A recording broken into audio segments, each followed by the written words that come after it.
रत्न चष्म्याची अडचण आता होऊ देऊ नका. नंदादीप नेत्रालयात या आणि तुमच्या चष्म्यापासून मिळवा कायमची मुक्ती. कारण आता चष्मा घालवण्याची लासिक शस्त्रक्रिया फक्त 32,999 रुपयात. शिवाय 5,000 रुपयांपर्यंतचे लासिक स्क्रीनिंग अगदी मोफत. ऑफर मर्यादित कालावधीसाठी. तर वाट कसली बघताय, आजच कॉल करा 92-2000-1000. नंदादीप नेत्रालय, न्यू शाहूपुरी, कोल्हापूर. दृष्टी म्हणजे नंदादीप. वडट्टीवार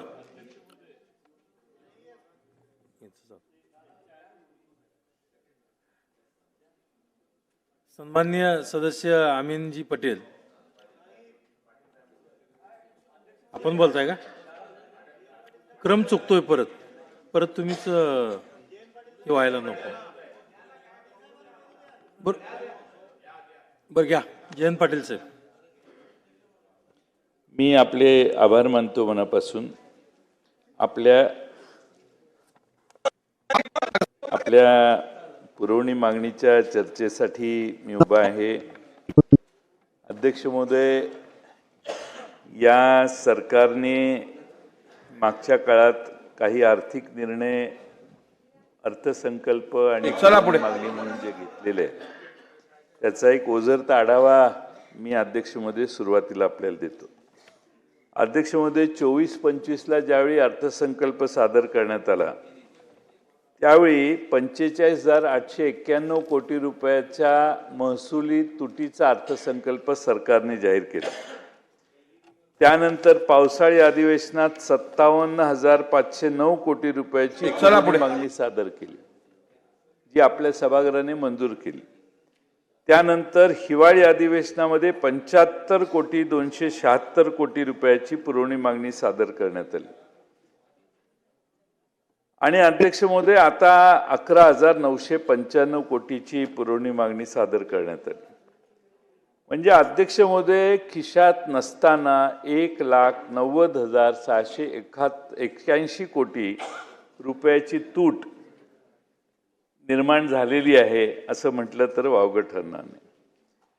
पण अध्यक्ष महोदय, आता एवढे पैसे दाखवल्यावर सगळ्या सभागृहातला वाटतं की आता भरपूर राज्य सगळं चांगलं चाललंय आणि चाललंच पाहिजे. पण अध्यक्ष महोदय, मी तुम्हाला आज जे विभाग आहेत, शालेय शिक्षण क्रीडा विभाग, दिव्यांग कल्याण विभाग आणि पाणी पुरवठा विभाग, या 3 विभागात खर्च काय झालाय ते आपल्या निदर्शनाला मी आणून देऊ इच्छितो. आत्तापर्यंत झालेला खर्च अध्यक्ष महोदय, आज सकाळी तुमच्या सिस्टीमवर जो खर्च दाखवतात तो मी सांगतोय. अध्यक्ष महोदय, शालेय शिक्षण व क्रीडा विभागात 3.20% खर्च झालेला आहे. 3.20%. दिव्यांग कल्याण विभागात 2.45% खर्च झालेला आहे. आणि पाणी पुरवठा विभागात आतापर्यंत 3.39% खर्च झालेला आहे. हे तुमच्या सिस्टीमवर आहे. अध्यक्ष महोदय, आता आज तारीख किती आहे? 30 दिवस राहिले आपला आर्थिक वर्ष संपायला. आता 30 दिवसात या 3 विभागाला 97% पैसे खर्च करायचे. त्यामुळं खर्चाची क्वालिटी काय, घाई गडबड किती होणार आणि आपण लोकांना सांगतोय काय आणि करतोय काय. मला खात्री आहे की 97% पैसे खर्च करायला यांना मिळणारच नाहीत. तर ऑलरेडी मगाशी सांगितलंय 1,90,681 कोटीची तूट आहे.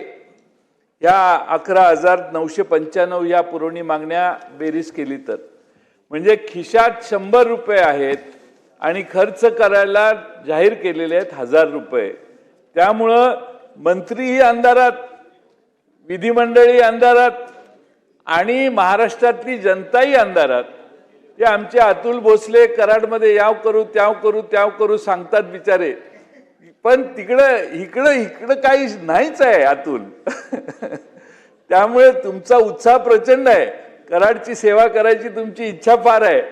पण इकडं पैसे तुम्हाला 10 कोटी मंजूर होतील, पण येताना 10 कोटीच्या 10% 1 कोटी रुपये येईल. सरकारने ऑर्डर काढलेली आहे की कुठलंही काम असेल तर त्याच्या 10% निधी बजेटला प्रोव्हिजन केलं की टेंडर काढायला परवानगी. त्यामुळे 10 कोटीचं काम असलं तर तिथं बोर्ड 10 कोटीचे, पण इकडं 1 कोटी पण मिळत नाहीत. अशी आजची आपल्या राज्याची अवस्था आहे. मला काय म्हणजे मी फक्त निदर्शनाला आणतो की आर्थिक काय संकट आपल्या समोर आहे.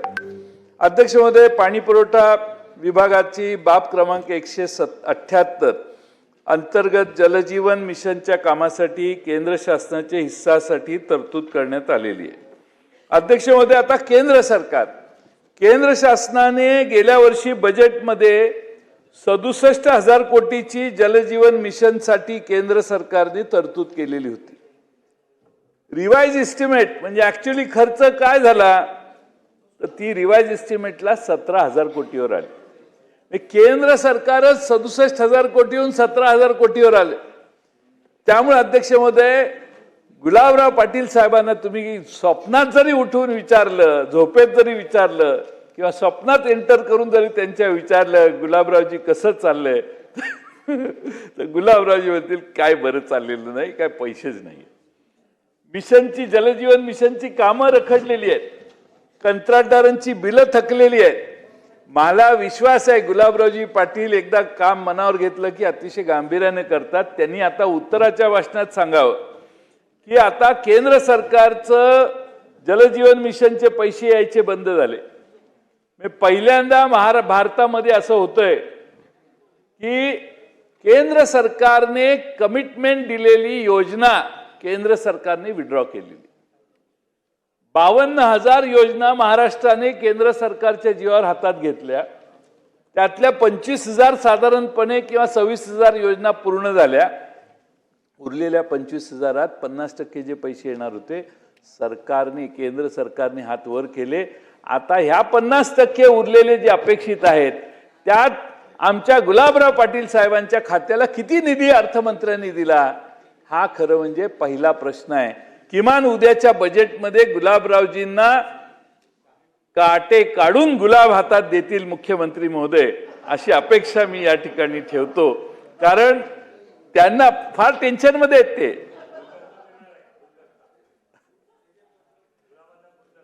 त्यात काटे नसावेत एवढीच माझी विनंती आहे. माझा मुद्दा पाकळ्या तुम्ही फार देता पण काटे त्यात खाली फार असतात, तो प्रॉब्लेम त्यांचा होऊ नये एवढीच माझी अपेक्षा. ताज्या घडामोडी पाहण्यासाठी माझा महाराष्ट्र न्यूजला आजच सबस्क्राईब करा.